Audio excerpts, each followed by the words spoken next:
पंतप्रधान नरेंद्र मोदींच्या हस्ते मुंबईमध्ये वेव्स परिषदेचं उद्घाटन। जगभरातील कलेची 4 दिवस देवाणघेवाण, जागतिक ख्यातीचे कलाकार सहभागी।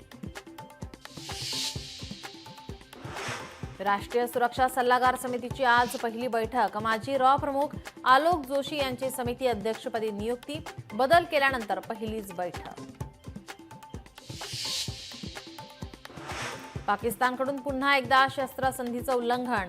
एलओसीवर पाककडून गोळीबार तर भारतीय सैन्याचं पाकच्या गोळीबाराला चोख प्रत्युत्तर। देशात जातनिहाय जनगणना होणार, केंद्राच्या निर्णयाचं काँग्रेसचा विरोधी पक्षांकडून स्वागत। यंदा युद्ध परिस्थिती असणार, पाऊस सर्वसाधारण तर देशात पिकाची परिस्थिती साधारण राहणार, भेंडवळच्या भविष्यवाणीत भाकीत। मुख्यमंत्री देवेंद्र फडणवीस आणि विधानसभा अध्यक्ष राहुल नार्वेकर यांच्याकडून हुतात्म्यांना अभिवादन। संयुक्त महाराष्ट्र चळवळीमध्ये बलिदान दिलेल्या हुतात्म्यांना पुष्पचक्र अर्पण।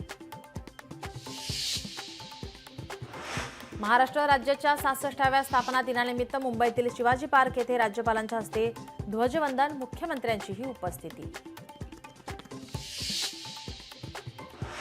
कामगारांच्या न्याय हक्काचं समर्थन करणारा कामगार दिन, जगभरात कामगार दिनाचा उत्साह।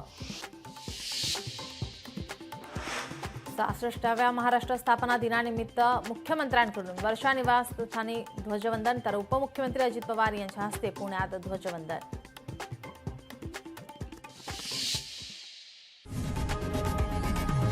लोकशाही मराठी ऐका, पहा, जागरूक रहा।